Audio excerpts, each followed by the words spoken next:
Assalamualaikum warahmatullahi wabarakatuh. Waalaikumsalam warahmatullahi wabarakatuh. Sebelumnya saya sampaikan terima kasih kepada Bapak Ibu guru sekalian dalam menghadiri diseminasi budaya positif terkait tugas saya, Vivi Al-Lestari, calon guru penggerak angkatan 11. Di dalam diseminasi budaya positif ini, sebelum kita mulai sesi presentasinya, mohon Bapak Ibu berdiri terlebih dahulu, kita melakukan yang namanya ice breaking biar kita lebih semangat. Apa ice breaking? Ice breaking itu, ini Pak, ice breaking itu merupakan responsif ya. Misalnya ini, ketika saya melakukan ice breaking ini adalah digunakan untuk memotivasi anak atau untuk menyemangati sebelum kita melakukan yang namanya pembelajaran, misalnya seperti itu. Biar kita senang dulu, biar tubuh kita itu relax dulu. Ya. Oke, maka Bapak Ibu berdiri dulu. Kalau bisa berpasang-pasangan Bapak. Nah, berpasang-pasangan, saling berhadapan. Ya, berhadapan. Instruksinya seperti ini, kita main panjang dan pendek, dan akak. Nah, panjang, pendek, dan akak. Ketika saya bilang panjang kan panjang, nah pendek, panjang. Kalau bilang akak berarti salah satu harus mengangkat tangan temannya, seperti itu. Bisa dipahami Bapak Ibu? Oh ya. Oke, kita mulai. Panjang, pendek, panjang, akak. Ya, biar lebih seru, kita konsentrasi lagi. Jadi ice breaking gunanya nanti juga untuk mengkonsentrasikan kepada materi yang akan saya sampaikan seperti itu, ya. Oke, lagi pendek,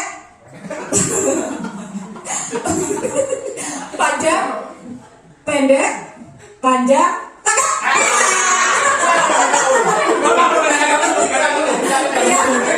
Iya, terima kasih. Kita beri aplaus untuk kita semua Bapak Ibu. Tenang ya Bapak Ibu ya. Nah, ini loh Bapak, gunanya ice breaking dalam budaya. Bilang saya sebatas Oh iya, terima kasih. Salah ambil pasangan ya Pak. Pokok jangan salah ambil budaya positifnya ya Bapak. Oke, untuk yang kedua di sini kita sebelum lebih lanjut kita beri kesepakatan kelas terlebih dahulu Bapak Ibu. Di sini saya punya 4 kesepakatan, di antaranya adalah saling menghargai, kemudian yang kedua aktif dalam diskusi, yang ketiga silent HP. Jadi paling tidak kita bersepakatan dulu Bapak Ibu supaya nanti apa yang saya sampaikan bisa bermanfaat juga untuk Bapak dan Ibu. Yang ketiga, yang terakhir adalah refleksi Bapak Ibu. Jadi di mana penyampaian diseminasi budaya positif yang saya sampaikan nanti itu ada beberapa refleksi dan mungkin ada umpan balik dari Bapak Ibu. Iya. Latar belakangnya Bapak Ibu dalam penerapan diseminasi budaya positif di sini adalah filosofi pendidikan menurut Bapak KHD yaitu Ki Hajar Dewantara. Pendidikan dan pengajaran merupakan sebuah cara dalam memerdekakan anak untuk belajar. Pengajaran merupakan transfer ilmu pengetahuan kepada anak untuk bekal dalam kehidupan di masyarakat dan diterapkan di kehidupan sehari-hari. Sedangkan pendidikan merupakan proses pembentukan karakter anak sebagai manusia dan sebagai masyarakat untuk mencapai kebahagiaan dan keselamatan dalam hidupnya. Di sini proses kita sebagai guru itu menuntun, pendidikannya adalah menuntun. Kalau dulu kita kan menuntut ya, kalau sekarang itu harus menuntun.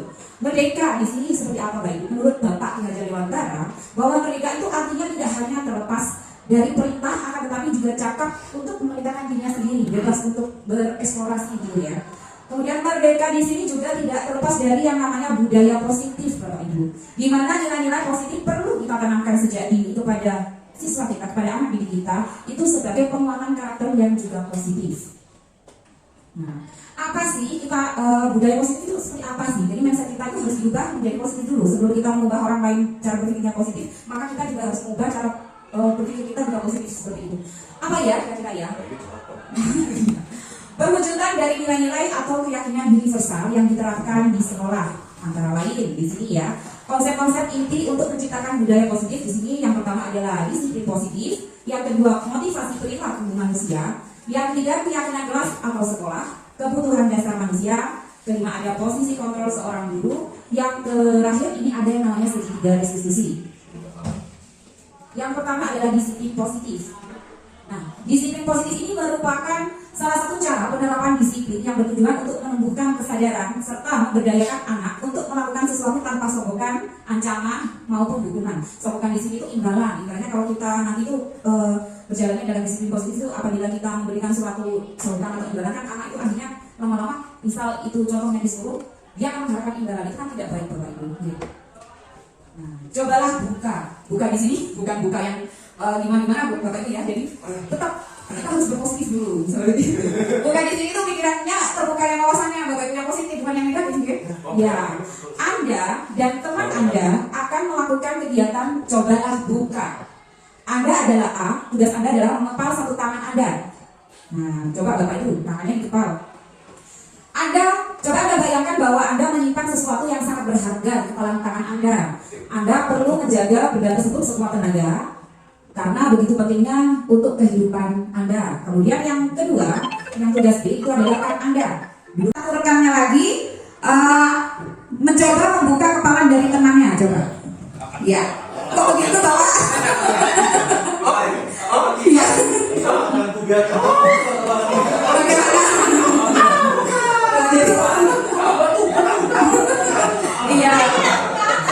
Iya, terima kasih. Begini Bapak Ibu, ini kan yang tadi temannya kan mencoba menghardik gitu ya, mencoba melepaskan dengan segala tenaga gitu ya. Kenapa? Kira-kira kenapa kok jenengan itu kepalanya itu kok tambah lama ketika dihardik, dihukum kok malah tambah kuat? Kenapa? Takut direbutkan? Iya. Itu tadi yang itu kan sesuatu yang berharga ya. Oh, kehormatan, iya kehormatan. Coba mungkin Pak Wiwi, bagaimana tadi cara Pak Wiwi kenapa kok sangat menghardik ingin tahu yang di kepala Pak Edi? Tadi posisi saya tangan kepal, Ya. yang Pak Edi berusaha keras untuk membuka. Tentu saya juga berusaha keras untuk tetap mempertahankan apa yang saya miliki. Wah, iya bagus sekali Bapak Ibu. Mungkin dari ibu-ibunya ya, karena memang ibu-ibunya cuma dua ini yang cantik-cantik ya. Mungkin dari Bu Intan. Tadi mengepal tadi, yang mengepal Bu Intan. Kenapa? Kira-kira kenapa kok Bu Intan ketika Bu Ika mencoba melepas, Bu Intan kekeh untuk Karena saya merasa itu penting dan juga harus dipertahankan dan kuat. oh iya, bagus sekali. Beri aplaus untuk kita semua Bapak Ibu. Itu. Ada maafin kepala. Ya, kita kembali ke jalan yang benar ya Bapak Ibu. Bagaimana pendapat Anda kali ini sudah nggih? Kemudian ini pergeseran paradigma teori kontrol dari Dr. William Glasser, di mana ilusi guru mengontrol murid ilusi bahwa semua penguatan positif efektif dan bermanfaat. Ilusi di sini bahwa kritik dan bisa membuat orang merasa bersalah dan menguatkan karakter ilusi bahwa orang dewasa memilih hak untuk memaksa. Jadi setiap apapun kalau sesuatu yang dipaksakan itu sebenarnya tidak enak ya Bapak Ibu ya. Harus dari kesadaran diri sendiri. Tergantung, jangan tergantung Bapak Ibu. Yang gantung itu tidak pasti. Nah, seperti itu. Nah, selanjutnya, bagaimana seseorang bisa berubah dari paradigma stimulus respons kepada pendekatan teori kontrol? Di sini, stimulus responnya bisa kita baca bersama-sama sebenarnya ya Bapak Ibu. Realitas atau kebutuhan kita sama. Yang kedua, semua orang melihat hal yang sama. Teori kontrol dari stimulus responnya bahwa realitas kebutuhan kita itu sebenarnya berbeda. Seperti Bu Intan dengan Bu Ika, kebutuhannya pasti berbeda. Kalau Bu Intan kan masih belum menikah. Kemudian kalau Bu Ika sudah, jadi kebutuhannya pasti akan berbeda. Apalagi kalau sudah punya anak, anaknya 5 gitu ya Bapak Ibu ya. Gitu ya. Yang berikutnya, kita mencoba mengubah orang agar pandangan sama dengan kita. Kenyataannya bahwa kita itu sebenarnya tidak harus kita sama, tetapi kita berusaha memahami pemandangan orang lain tentang dunia. Dunia saya seperti ini Bu. Tidak, dunia itu yang harus seperti ini. Nah, kita tidak bisa memaksakan seperti itu. Yang berikutnya, perilaku buruk dilihat sebagai suatu kesalahan. Ini pasti. Sesuatu yang selalu dilihat itu adalah kesalahan. Maka kita harus positifkan bahwa semua perilaku itu sebenarnya memiliki tujuan, dan tujuannya adalah yang baik. Orang lain bisa mengontrol saya. Teori kontrolnya adalah hanya Anda yang bisa mengontrol diri Anda sendiri, seperti itu. Yang berikutnya, saya bisa mengontrol orang lain, tapi teori kontrolnya bahwa Anda tidak bisa mengontrol orang lain. Seperti saya di depan di sini ya Bapak Ibu ya. Tadi kita kan bikin kesepakatan kelas ya Bapak Ibu bahwa kita itu hati harus di-silent seperti itu. Tapi kenapa hatinya kok tidak di-silent Bapak Ibu? Nggak bisa caranya. Nah ini, saya kan akhirnya ini teori kontrol ya. Nggak bisa, Bu. Nggak Iya. bisa cara cara. Oh ini biar saya kontrolkan tuh Pak. Oh iya. Bisa juga ya Pak Oyang ya. Nah, saya matikan dulu ya. Kenapa? Oh iya, terima kasih ya Bapak Ibu ya. Kesepakatannya kan tadi kita dari awal adalah HP di silent dulu ya. Konsentrasinya di sini ada apa ya Bapak Ibu? Kita 1 jam ke depan masih bersama saya. Jangan bosan-bosan gitu ya. Gitu ya. Lanjut pemaksaan Pak ada pada rujukan gagal. Dan yang kedua kolaborasi dan konsensus menciptakan pilihan-pilihan baru di sini. Yang terakhir model berpikir menang atau kalah. Tapi kalau dari kota di sini berpikirnya menang-menang. Mau kalah mau menang, pilihannya adalah menang. Karena kita arahnya adalah ke arah positif. Nah, yang kedua, kalau tadi ada disiplin positif, di sini ada nilai-nilai kebaikan universal seperti yang kita ketahui bahwa kurikulum PBK itu diselidiki sesuai penerapan karakternya adalah dari profil pelajar Pancasila. Mungkin Bapak Oyang tahu ya ada lagunya itu sepertinya. Aduh, setengah lupa ya Bapak Ibu. Mungkin ada Bapak Ibu Pak Wiwi mungkin. Dulu saya hafal, sekarang lupa. Oh sekarang lupa, iya. Belajar Pancasila, beriman dan bertakwa pada Tuhan yang Esa dan berakhlak mulia, berbicara global, dengan saya mandiri, kreatif dan berhati ya Tuhan.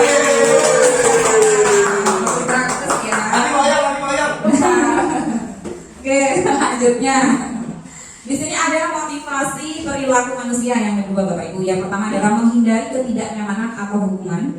Yang kedua mendapat imbalan atau penghargaan. Yang ketiga menghargai diri dan menjadi orang yang mereka inginkan. Menghindari ketidaknyamanan atau hukuman. Di sini kira-kira Bapak Ibu punya gambaran nggak? Seperti apa sih menghindari ketidaknyamanan atau hukuman?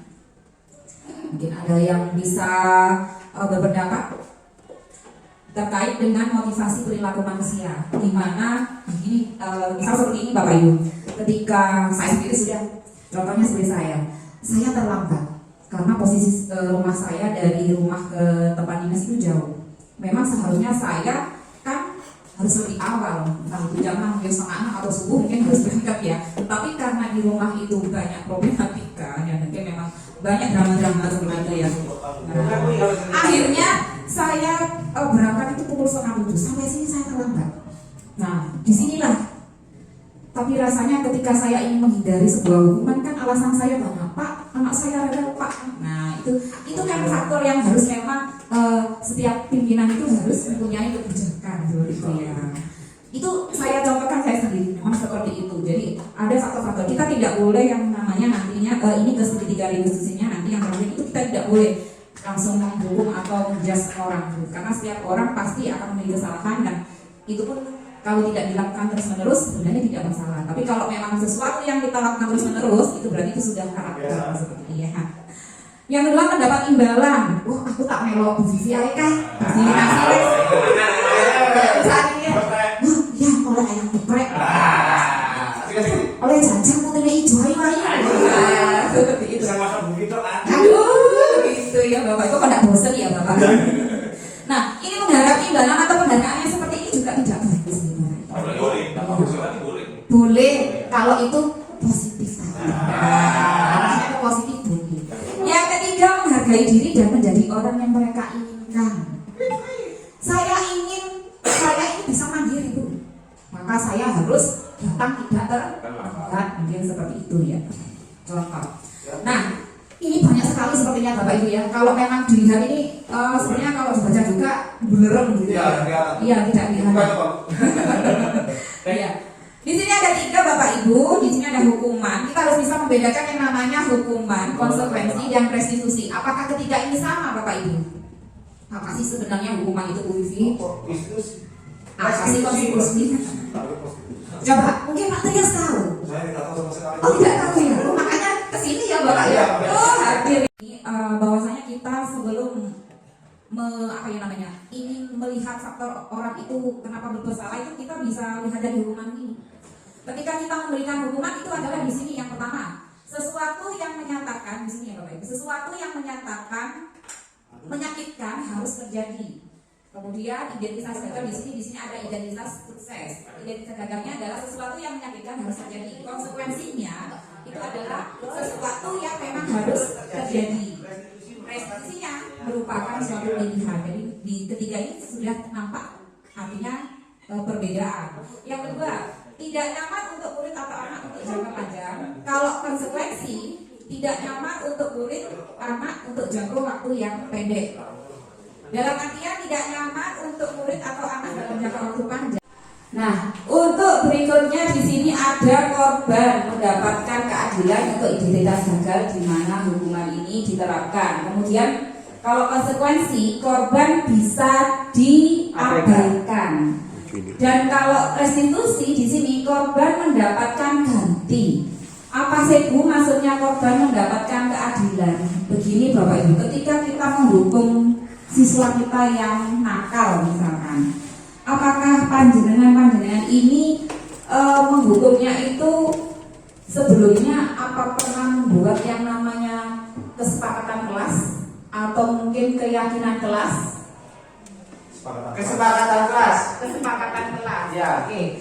Jadi kalau sudah ada kesepakatan kelas, kira-kira hukuman ini berlaku apa tidak, Bapak? Tidak. Berlaku, sudah sepakat. Nah, hukumannya berlaku sudah sepakat. Maka kalau melanggar dari aturan, ketika kita sudah memberikan hukuman, pasti nanti kalau sudah memang disepakati, berarti nanti ada yang namanya konsekuensi seperti itu. Ya, sepertinya sudah mulai pintar nih Bapak Ibu ini. Beri tepuk tangan semuanya. Sepertinya ini untuk identitas gagal dan identitas sukses ini tidak perlu saya ulas lebih banyak ya, karena kan sudah paham ya Bapak Ibu. Alhamdulillah. Iya. Cuma ini yang ini saya jelaskan yang tabel di sini ya. Ini ada negatif, netral dan positif. Di mana negatifnya, awas kalimatnya ya Bapak Ibu. Awas kalau dilakukan lagi nanti saya ceber kamu, cubit kamu seperti itu. Apakah itu boleh Bapak Ibu dilakukan kepada anak? Boleh. Nggak boleh seharusnya. Berarti harus ada kata-kata yang memang dinetralkan dulu dari kata-kata ini. Lakukan apa yang saya katakan, itu netralnya. Kemudian kita arahkan lagi kalimatnya ke arah positif. Apakah hal ini yang sesungguhnya ingin kamu lakukan? Jadi ketika kita ingin menghukum, bukan menghukum ya, mungkin kita ingin anak itu berdiri dengan benar dengan karakter yang baik. Ini adalah mengubah kalimat atau kata-kata kita ini sepositif mungkin. Tapi kalau pada realitanya mungkin belum seperti itu, nah makanya adanya budaya positif, diseminasi budaya positif ini, saya mengajak atau menghimbau mungkin kepada rekan-rekan, meskipun saya sendiri juga belum sempurna menerapkan. Nah, disinilah kesepakatan kita Bapak Ibu bahwa kita adalah tidak lepas dari bahwa guru itu adalah tauladan nih Bapak Ibu. Kalau kita ingin menerapkan sesuatu yang baik kan berarti kita harus memperbaiki diri sendiri dulu. Lanjut ya. Nah, berdasarkan bagian di atas berikut adalah penjelasan tentang hukuman, konsekuensi dan restitusi seperti tadi Bapak Ibu. Bahwa hukuman itu tidak terencana. Kita kan kadang asal hukum. Seperti saya mungkin kemarin, anak-anak ramai, ayo keluar semua ke kelas. Saya jemur. Padahal manfaatnya pertama itu sebenarnya saya nggak niat menghukum. Pertama satu, nah karena masih pagi hari, biar berjemur dulu sebelum pembelajaran seperti itu, menghangatkan diri karena memang cuacanya kemarin itu dingin. Bersifat satu arah. Kemudian kalau hukuman itu bisa berupa hukuman fisik seperti yang saya lakukan kemarin di Pak Yas di, ya saya hukum jemur seperti itu. Atau kata-kata kasar, nah ini, nggak iso, nah itu biasanya itu kan seperti itu ya, nggak iso saya diterang kamu pancene. Nah, keluar kalimat kasar seperti itu sebenarnya tidak. Kemudian konsekuensi ini bersifat terencana, sudah disepakati. Bentuk-bentuk konsekuensi dibuat oleh pihak guru atau sekolah. Kemudian yang ketiga ini adalah restitusi, adalah proses menciptakan kondisi bagi murid untuk memperbaiki kesalahan mereka sehingga mereka bisa kembali kepada kelompok mereka dengan karakter yang lebih kuat, dalam artian ketika kita mengarahkan di sebuah signifikan restitusi ini, diharapkan mereka itu bukan dari paksaan untuk merubah dirinya, tetapi dari kesadaran dirinya sendiri. Ya, penguasaan emosional. Nanti ada teori kontrol, Bapak. Nah, konsekuensi atau hukuman. Nah, ini Bapak Ibu harus bisa menentukan. Nah, mungkin ya, saya meminta Bapak ini soalnya ada 1, 2, 3, 4, 5, 6, 7, ada 7 Bapak Ibu. Nah, Pak tuh nanti yang saya kasih itu beruntung untuk menjawab seperti itu. Ini bisa nanti kita bedakan, tidak perlu takut salah ya Bapak Ibu, karena di sini tidak ada yang namanya salah dan benar. Tapi kita di sini belajar mencatat 100 kali di dalam buku kalimat. Saya tidak akan terlambat lagi karena terlambat ke sekolah. Bu Intan mungkin itu termasuk hukuman, konsekuensi atau restitusi? Masuk ke dalam hukuman. Hukuman. Oke, kita tampung dulu ya Bapak Ibu jawabannya untuk nomor 1 tadi. Hukuman. Mungkin ada yang berbeda Pak Trias? Kira-kira apa? Untuk kalimat ini yang pertama. Tadi kalau Bu Intan jawabannya hukuman. Hukuman bisa Pilih salah satu Bapak. Oh, salah satu. Tidak bisa. Nggak bisa salah dua Bapak. Bisa. Ini sama saya dapat hukuman ya? Nggak apa-apa. Ya sudah masuk hukuman. Oh, masuk hukuman. Pak Oyong bagaimana? Konsekuensi. Konsekuensi. Boleh. Kita tampung nomor 1 tadi ada hukuman, ada yang jawab konsekuensi. Yang kedua, lari mengelilingi lapangan basket 2 kali karena terlambat hadir di sekolah. Bu Ika? Konsekuensi. Pak Edi? Hukuman. Hukuman.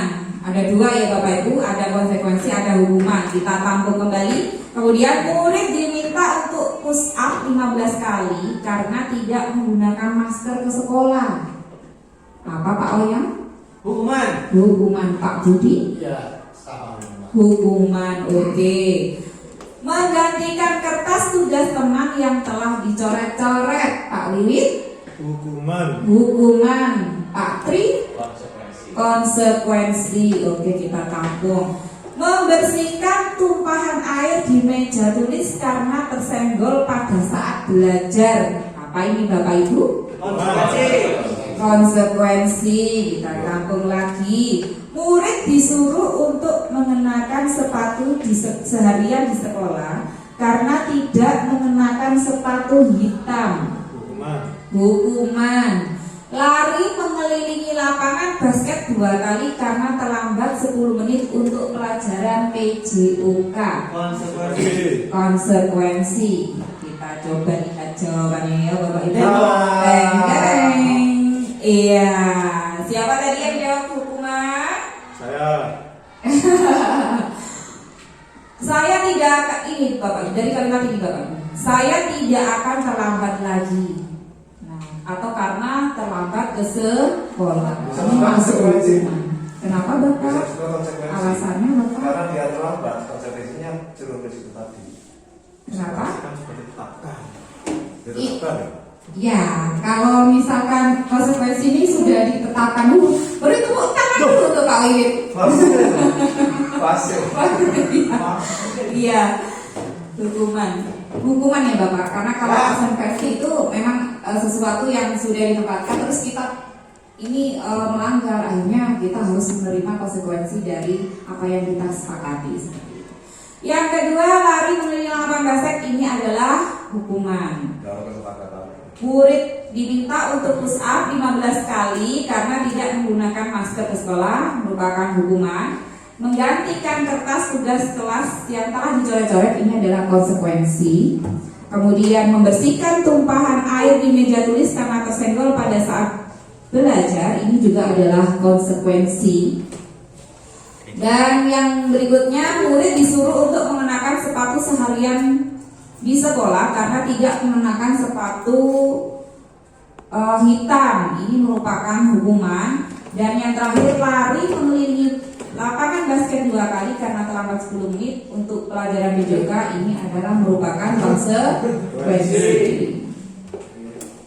Nah, hukuman dihukum oleh penghargaan di sini. Dihukum oleh penghargaan. Bagaimana ini maksudnya? Maksudnya. Dihukum oleh penghargaan itu seperti ini Bapak. Jika pengaruh jangka pendek dan jangka panjangnya ini kan pasti setiap hukuman atau konsekuensi itu ada pengaruh pendek, jangka pendek ada pengaruh jangka panjang. Ketika kita memberikan suatu imbalan, misalkan anak ini dok atau nak berikan ibu minta tolong uang apa saya kasih uang. Ngomongnya ini di awal Bapak. Nah kalau ngomongnya di awal, anak kan kalau disuruh dikasih imbalan kan langsung langsung sakset kan seperti itu ya. Jadi ketika berikutnya lagi ketika kita menyuruh tapi kita tidak memberi imbalan, akhirnya anak tersebut bisa jadi tidak mau seperti itu karena tidak diberi imbalan. Jangka panjangnya yaitu tadi itu, akhirnya anaknya mau disuruh karena ada imbalan seperti itu. Penghargaan ini menjadi penghargaan tidak efektif, jadi penghargaan seperti itu. Akhirnya merusak penghargaan tersebut dan mengurangi ketepatan penghargaan, mengurangi kualitas penghargaan. Di sini mematikan namanya kreativitas. Kenapa Bapak? Penghargaan tidak efektif penghargaan. Ini maksudnya ini penghargaannya itu menjadi tidak efektif. Ini sebenarnya koma sehingga penghargaan ini merusak hubungan penghargaan tersebut Bapak. Iya, ini kurang itu. Iya. Jadi penghargaan yang dimaksud di sini itu menjadi sesuatu yang tidak efektif karena tadi itu. Iya. Kemudian penghargaan juga bisa mematikan kreativitas.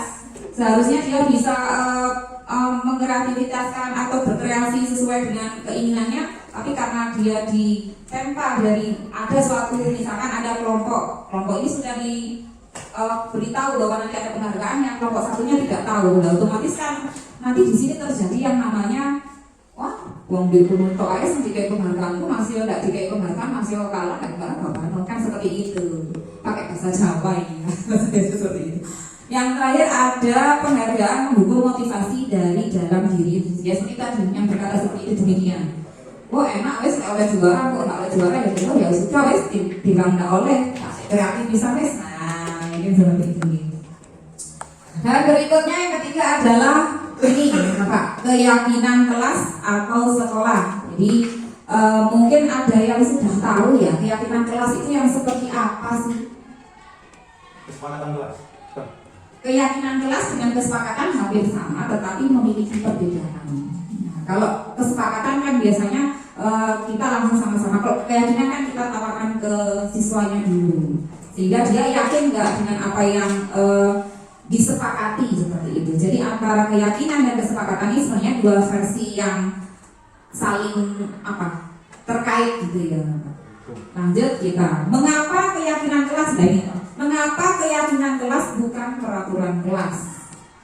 Karena kalau peraturan kan biasanya sekolah atau kita ya yang membuat ya sehingga anak itu tidak bisa bebas seperti itu, tidak bisa bebas.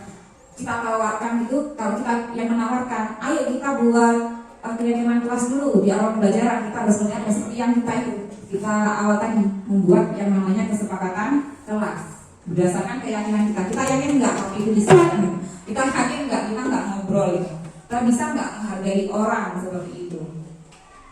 Nah keyakinan kelas dibuat berdasarkan ini Bapak kesepakatan antara guru dan siswa yang bersifat universal, bersifat terbuka, jadi tidak satu orang yang mendominasi.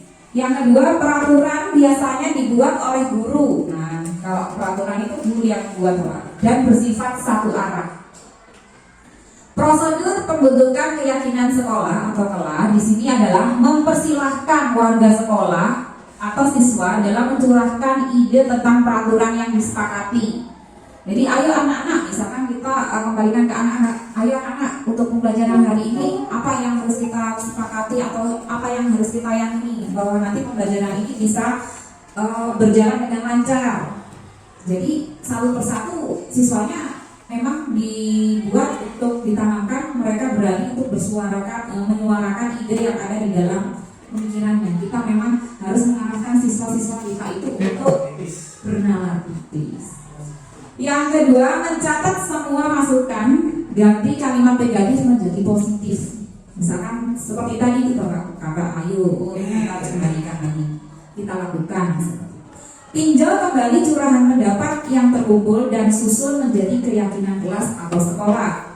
Yang terakhir, meninjau dan menyetujui dengan menandatanganinya keyakinan kelas dan ditempel di dinding kelas. Kita bisa, kalau yang sudah Bapak Ibu kan sudah canggih semua ya, jadi bisa membuat keyakinan kelas itu melalui aplikasi yang lagi hit di sini adalah aplikasi Canva. Di situ sudah contohnya juga banyak, tempelnya juga bervariasi. Yang berikutnya Bapak Ibu, ini adalah kebutuhan dasar manusia. Kebutuhan dasar manusia ini ada contoh kasus Bapak Ibu. Pak Heri, guru wali kelas Pak Heri, guru wali kelas 4 di SD Pelangi, sedang bingung menghadapi ulah salah satu murid di kelasnya yang bernama Edo. Beberapa anak di kelas 4 telah datang padanya dan mengeluhkan Edo yang seringkali meminta bekal makan siang mereka dengan paksa.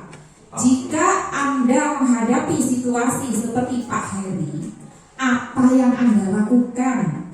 Dan menurut Anda, kira-kira apa alasan Edo melakukan itu? Jadi kalau kita punya bekal, kemudian bekal kita diminta paksa, sedangkan kita sendiri juga butuh bekal itu, apa yang kira-kira Bapak Ibu lakukan? Monggo Pak Yas. Apa pendapat? Itu pendapat begini. Kalau menurut saya sendiri sebagai guru yang memanggil anak yang itu tadi, itu sana dan yang bawa bekal itu tadi. Itu saya tanya, kenapa itu kok mengambil makanan teman begini? Apa kamu tidak sarapan di rumah? Kalau kamu tidak sarapan di rumah, ya teman yang diambil makanan yang tadi ya harus berbagi sama itu, harus berbagi gitu. Ya harus berbagi. Kalau itu sendiri sudah makan di rumah terus mau mengambil makannya Heri, ya kita nasihati si ibunya. Oh ya, apa? Iya. Terima kasih jawabannya luar Biasa Bapak Ibu dan Pak Trias ya. Memang itu benar. Ternyata arahnya Pak Trias ini sudah hampir memasuki budaya positif yang memang tersegiti garis itu sih. Luar biasa sekali. Beri aplaus yang meriah untuk Pak Trias, Bapak Ibu. Ya, bahwasanya ketika kita memiliki murid yang sedang bermasalah, kita tidak boleh langsung memarahi anak tersebut Bapak Ibu, tapi kita memang berusaha untuk memanggil dan menggali apa sih faktornya, apa sih yang menyebabkan anak tersebut kok selalu mengambil bekal temannya seperti itu. Nah ini, dan hal tersebut itu merupakan salah ternyata Edo sering mengambil bekal temannya itu, ini adalah merupakan suatu kebutuhan dasar manusia Bapak Ibu, di mana kebutuhan dasar manusia itu ada 5. Yang pertama adalah kebutuhan bertahan hidup atau yang bisa disebut fisiologi. Yang kedua adalah kasih sayang dan rasa diterima. Ini hubungannya dengan psikologis, emosi, sosial kontrolnya manusia di sini. Kemudian 3 ada penguasaan, yang keempat kebebasan, dan kelima kesenangan. Kalau dari kasus Edo itu sebenarnya dia masuk yang kebutuhan dasar mana Bapak Ibu? 2. Tentang hidup, kasih sayang dan rasa diterima. Yang mana Bapak Ibu? Edo ini tadi kan selalu meminta bekal makan siang dengan paksa. Latar belakangnya itu tadi, kita masih belum tahu latar belakangnya itu mengambil itu tadi. Kalau kita tahu latar belakangnya, kita masuk. Iya betul sekali Pak. Berarti itu ketika kita sudah mengetahui misalkan ya Bapak, oh ternyata itu memang, nah ini untuk ini Pak, latar belakangnya adalah didasarkan dari kebutuhan dasarnya tadi itu Bapak. Bisa jadi karena dia berkecukupan, tapi karena mungkin dia ingin lebih, bisa jadi dia ingin bertahan hidup. Atau bisa lagi mungkin dia ada rasa kesenangan juga mungkin ya, karena ada karakternya dia suka skill seperti itu, bisa dari kesenangan. Jadi kasus-kasus itu sebenarnya ya ini dari kelima ini pemenuhannya itu seperti apa. Jadi ketika kita ingin mengintimidasi murid kita itu, kita harus tahu dulu dasar kebutuhannya apa sih. Kenapa sih kok sering seperti ini? Nah, yang keempat di sini ada posisi kontrol Bapak Ibu. Posisi kontrol di sini ada 5. Penghukum, pembuat merasa bersalah sebagai teman, pemantau ya Bapak Ibu-nya.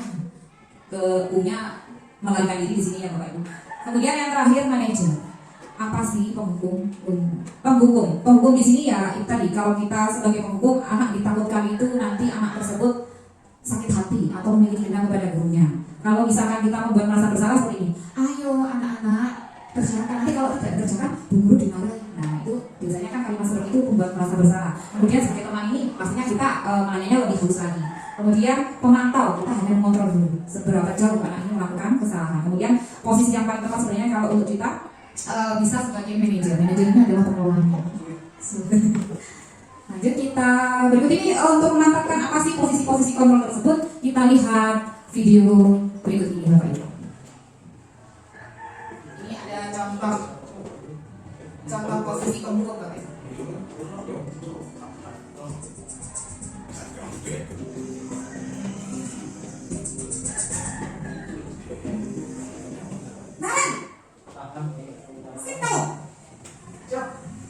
Selamat pagi Bu. Selalu terlambat. Kamu deh, pasti terlambat. Alasan kamu apa lagi? Kapan sih kamu tidak terlambat? Malas sekali kamu jadi anak. Saya Dasar pemalas. Gak kapok-kapok sih kamu. Sudah berapa kali terlambat? Sana, kamu keliling lapangan basket 2 kali. kenapa saya harus keliling lapangan basket Bu? Kenapa? Kamu melawan ibu. Berani-beraninya jawab. Sudah terlambat, masih berani jawab pula. Sekarang, keliling lapangan basket 5 kali sekalian. Biar kapok. Cepat. Pergi sana ke lapangan basket.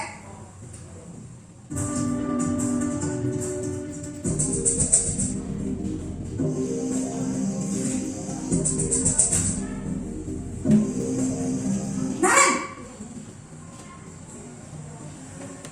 Selamat pagi Bu.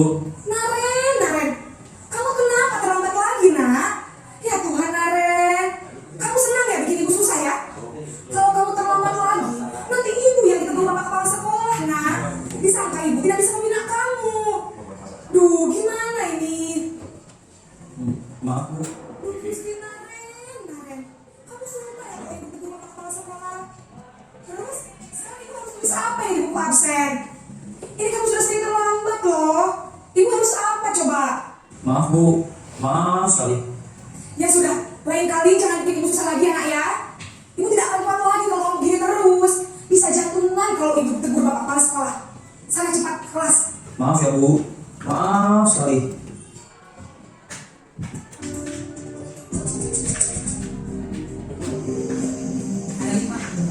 Ada 5.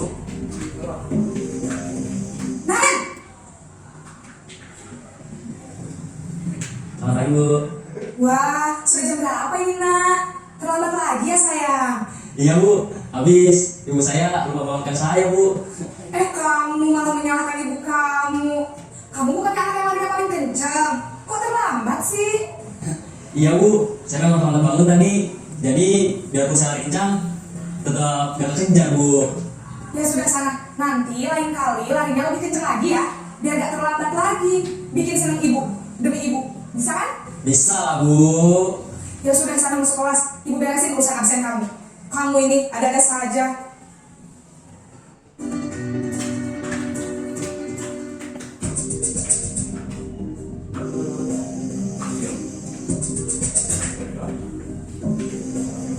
Naren!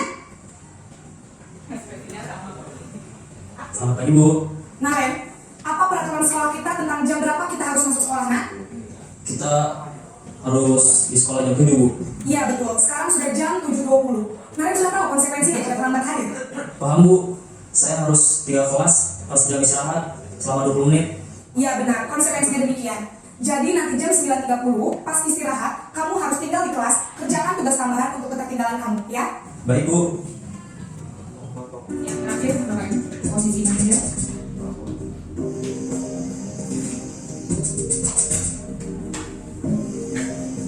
Naren!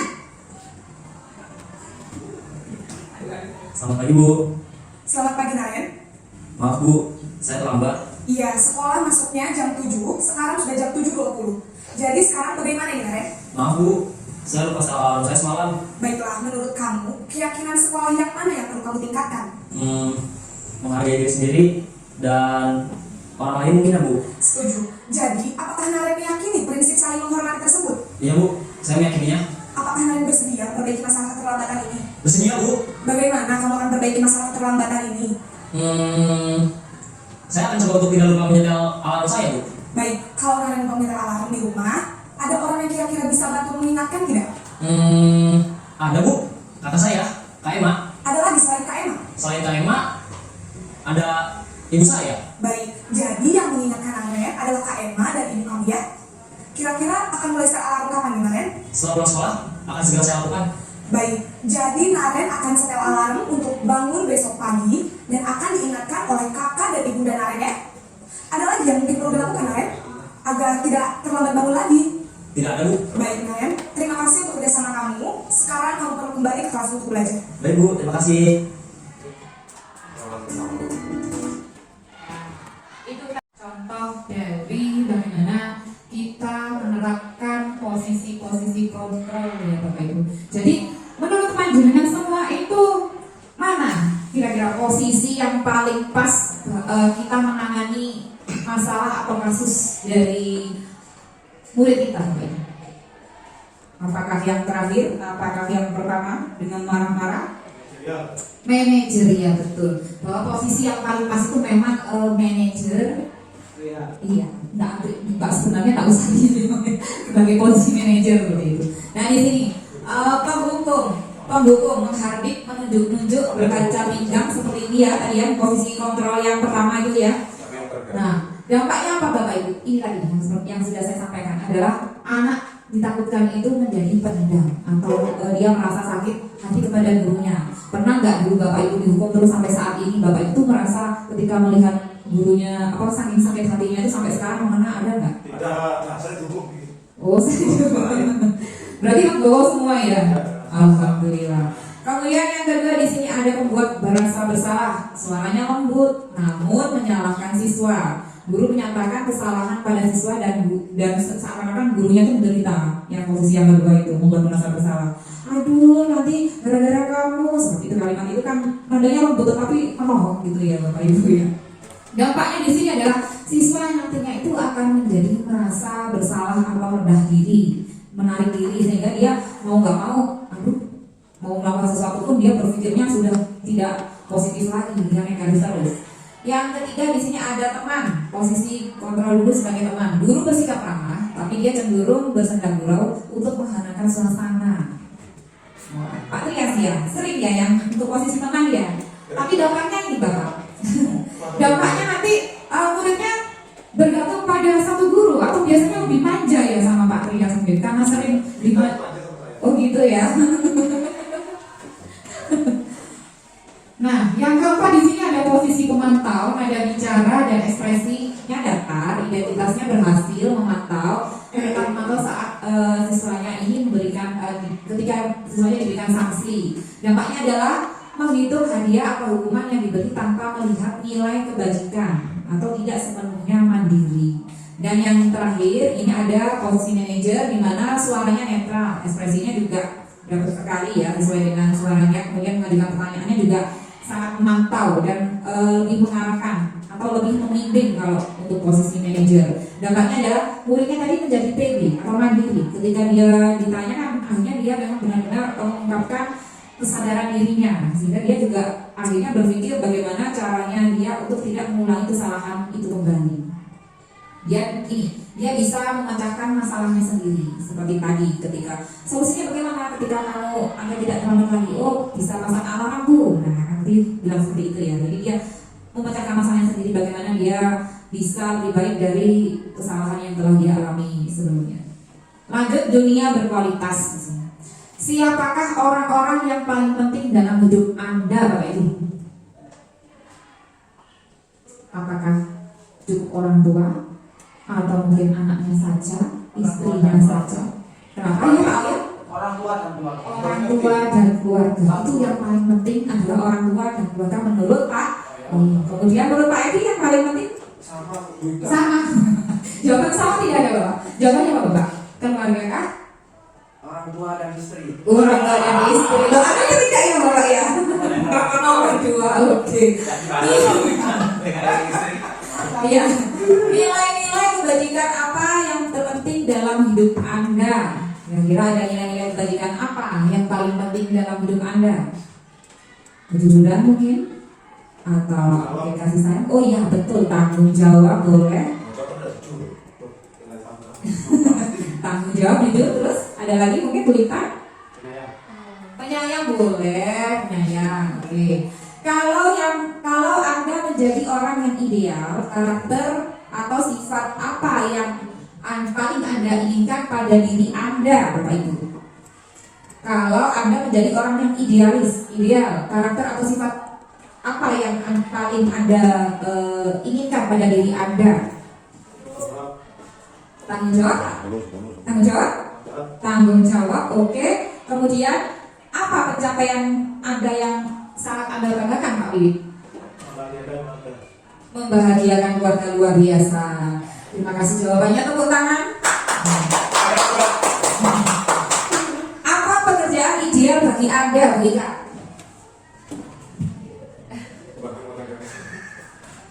Pekerjaan yang ideal bagi saya yang saat ini saya jalani dengan tanggung jawab. Dengan tanggung jawab boleh. Ceritakan bagian perjalanan hidup Anda di mana Anda merasa itulah titik puncak hidup Anda. Kira-kira yang paling titik puncak yang paling banggakan, iya. Mungkin apa? Dari titik puncak perjalanan hidup saya yaitu dapat membahagiakan orang-orang di sekeliling saya, terutama orang tua saya, karena pekerjaan yang saya jalani saat ini adalah cita-cita orang tua saya dan paksaan, tapi suatu paksaan yang mulia dan dari paksaan itulah akhirnya apa yang dicita-citakan orang tua dan saya jalani dengan ikhlas meskipun terpaksa akhirnya bisa membahagiakan mereka berdua. Oh iya. Terima kasih sangat luar biasa. Iya, Pak Bu, stop. Jangan lupa.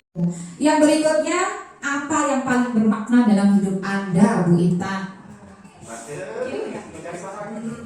Banyak hal yang bermakna ya menurut saya ketika saya mendapatkan satu buah pelajaran dari sebuah pengalaman. Menurut saya itu adalah hal yang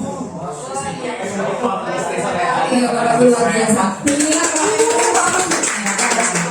Memang yang paling berharga dan bermakna itu adalah pengalaman hidup, Bapak Ibu. Dan pengalaman hidup setiap Bapak Ibu ini dengan saya pun juga akan berbeda.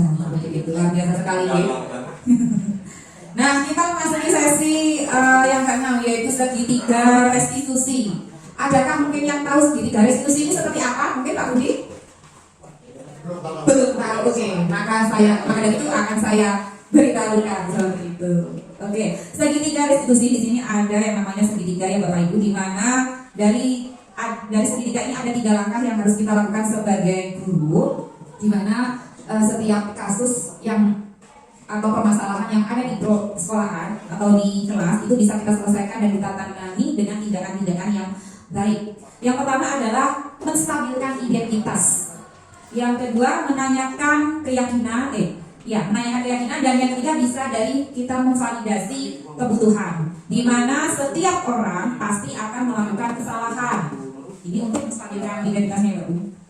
Kemudian kamu bukan satu-satunya yang pernah melakukan ini. Ada kalimat yang perlu kita pahami Bapak Ibu untuk mengklarifikasi murid kita ketika murid kita bermasalah. Dan yang di sini kamu tentu punya alasan mengapa melakukan itu. Seperti yang disampaikan Pak Trias tadi, kita harus tahu apa alasan dari anak tersebut melakukan sebuah kesalahan. Yang berikutnya adakah cara yang lebih efektif untuk mendapatkan apa yang kamu butuhkan. Berikutnya di sini menanyakan keyakinan, nilai-nilai apa yang telah kita sepakati. Jadi dalam sebuah keyakinan itu harus ada nilai-nilai apa yang telah kita sepakati. Kemudian kamu itu ingin menjadi orang yang seperti apa sih? Ini penting sekali Bapak. Jadi setiap kita ingin berinteraksi atau berkomunikasi dengan murid kita, maka yang perlu kita garis bawahi adalah kita menanyakan sesuatu hal-hal yang kalimatnya memang harus kita ubah secara positif. Nah, ini salah satu, kita tonton video lagi biar tidak bingung mendengarkan suara saya yang berikan. Oh gitu ya. Salah satu contoh video dalam penanganan kasus.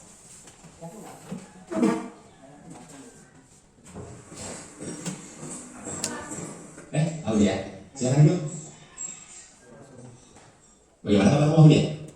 Saya kesal sekali dengan pernah guru tadi, Pak. Dia tidak bersedia meminjamkan buku catatannya. Padahal saya hanya ingin menjalani tugas. Setiap orang tentunya kesal jika tidak diajukan. Lalu apa tindakan kamu tadi Aulia? Tadi saya robek buku catatannya, tapi cuma sampulnya aja kok, Pak. Kesel banget saya. Wajar jika kita emosi. Lalu apa Aulia puas dengan tindakan itu? Tentu tidak, Pak. Saya akui saya salah sudah merobek bukunya. Lantas seperti apa sikap yang Aulia yakini? Harusnya saya lebih sabar dan menghargai milik orang lain. Jadi, apa rencana Aulia untuk memperbaiki keadaan ini? Saya akan meminta maaf kepada Nurul, Pak. Dan saya juga bersedia untuk mengganti sampul bukunya yang saya rusak tadi. Gimana, Pak? Setuju. Bagaimana perasaan jika sudah melakukan tindakan yang kamu yakini itu Aulia? Tentunya, saya akan menjadi pribadi yang lebih tenang dan sabar, Pak. Baiklah Aulia, mari kita pikirkan penyelesaian masalah ini. Jika perlu, kita panggil Nurul. Bagaimana? Siap, Pak. Terima kasih, Pak. Salah satu tindakan dari segitiga restitusi yang kita lakukan kepada siswa kita ketika menemukan siswa kita itu bermasalah Bapak Ibu. Nah, yang berikutnya adalah cara untuk menstabilkan identitas, yaitu di mana untuk membuat anak merasa gagal karena berbuat salah menjadi positif terhadap dirinya. Guru berkata, berbuat salah itu hal yang manusiawi, tidak ada manusia yang sempurna. Kemudian Bapak Ibu juga buat masalah, kita pasti bisa menyelesaikan permasalahan ini. Atau dengan kata, Bapak Ibu tidak tertarik untuk mencari tahu siapa yang benar, tetapi siapa yang salah, Bapak Ibu lebih tertarik untuk menyelesaikan masalah. Ini adalah contoh kalimat dari menstabilkan identitas Bapak Ibu. Yang terakhir adalah, kalau kamu menyalahkan dirimu sendiri terus-menerus, apakah kamu bersikap baik pada dirimu sendiri? Jadi ada memang hal-hal perkataan yang seperti ini. Kalau untuk kita saat ini kan di luar murid seperti itu ya, di luar nalar. Tapi memang inilah kalimat yang harus kita lontarkan kepada murid kita. Yang kedua, di sini ada validasi tindakan yang salah, di mana membantu murid mengenali basic need atau kebutuhan dasar yang ingin dipenuhinya ketika melakukan kesalahan itu. Pada dasarnya setiap tindakan manusia tujuannya adalah dengan memenuhi kebutuhan manusia atau basic need, apakah itu power, kekuatan, freedom, kebebasan, di sini love and belonging, yaitu kasih sayang dan rasa diterima, fun atau survival, di sini kesenangan. Guru berkata, kamu bisa saja melakukan hal yang lebih buruk, tapi kamu tidak bisa melakukannya kan? Kamu pasti punya alasan mengapa melakukannya. Atau apa yang penting bagi kamu? Kalimat di sini adalah kalimat-kalimat yang nantinya akan membantu Bapak Ibu dalam menyelesaikan masalah di validasi tindakan yang salah. Dan untuk berikutnya adalah menanyakan keyakinan Bapak Ibu. Menanyakan keyakinan ini adalah dengan anak melihat kesalahannya dihubungkan dengan norma sosial dan nilai-nilai yang mendasari manusia berinteraksi dengan orang lain. Di mana kalimat yang bisa kita katakan kepada murid kita di sini adalah apa nilai yang kita percaya di kelas atau sekolah kita. Jadi ketika murid itu melakukan sebuah kesalahan tetapi kita sudah membuat keyakinan keras, ini tanyakan kembali Bapak Ibu. Maka mereka juga akan dengan sadar memecahkan masalah mereka sendiri dan mengakui apa yang harus mereka lakukan demi memperbaiki kesalahan tersebut. Nilai-nilai universal apa yang telah kita sepakati? Kemudian kelas yang ideal itu seperti apa sih? Atau kamu ingin menjadi anak yang seperti apa? Dan yang terakhir, apa yang kamu rasakan ketika kamu melakukan itu? Kamu menjadi orang yang seperti apa? Sebenarnya pertanyaan-pertanyaan ini idealnya kita sudah pernah mungkin dia melakukan, tapi kita tidak sadar bahwa kita itu sudah melakukan yang namanya menanyakan keyakinan. Nah, refleksi kita sudah sampai di penghujung Bapak Ibu. Ya. Refleksi kita dari pembelajaran hari ini ya tentang diseminasi budaya positif di sini. Yang pertama adalah apa hal baru yang saya dapatkan dari diseminasi ini. Kemudian yang kedua adalah perasaan apa sih yang muncul setelah mendapatkan materi ini. Nah, sudah terima kasih Bapak Ibu. Mungkin ada 1-2 dari Bapak Ibu yang bersedia bisa maju ya untuk merefleksikan kegiatan pembelajaran hari ini terkait dengan pertanyaan yang nomor 1. Tidak perlu takut salah ngomong atau bagaimana ya Bapak Ibu ya. Mungkin ya Pak Iwit mungkin bisa menyampaikan komentar atau refleksi untuk hari ini. Silakan Pak Iwit. Terima kasih atas waktu yang sudah diberikan. Bapak Ibu, saya coba untuk merefleksikan dari apa yang sudah dilakukan oleh Bu tadi. Pertama adalah apa baru yang saya dapatkan dari diseminasi ini. Tentu dari awal pembahasan tadi, faktor yang ingin saya sampaikan sini adalah tentang disiplin positif. Yang ternyata dalam prakteknya itu kita kok tidak boleh memberikan reward ataupun punishment kepada peserta didik kita. Dan tentunya itu menjadi sebuah pemikiran pada kedepannya nanti, karena apa hal yang akan kita berikan untuk menilai atau memberikan penghargaan pada murid. Yang kedua, alasan apa itu saya dapat dari ini tentunya pengalaman baru, materi-materi baru yang tidak pernah kami dapatkan di info baru. Terima kasih banyak yang bisa kami sampaikan. Ya, terima kasih. Sangat luar biasa sekali jawabannya. Saya terangkan di sini Bapak, itu memang biasanya dari Bapak. Saya katakan tadi, pemberian remote itu sebenarnya bukan tidak harus ditiadakan bersama tidak, tetapi kita bisa memposisikan diri tersebut di dalam kita harus tahu apa yang positif yang tadi. Jadi boleh dilakukan, tetapi jangan terlalu ya berlebihan seperti itu. Mungkin dari ibu-ibunya yang cantik-cantik ini bisa memberikan umpan balik. Ya, silakan.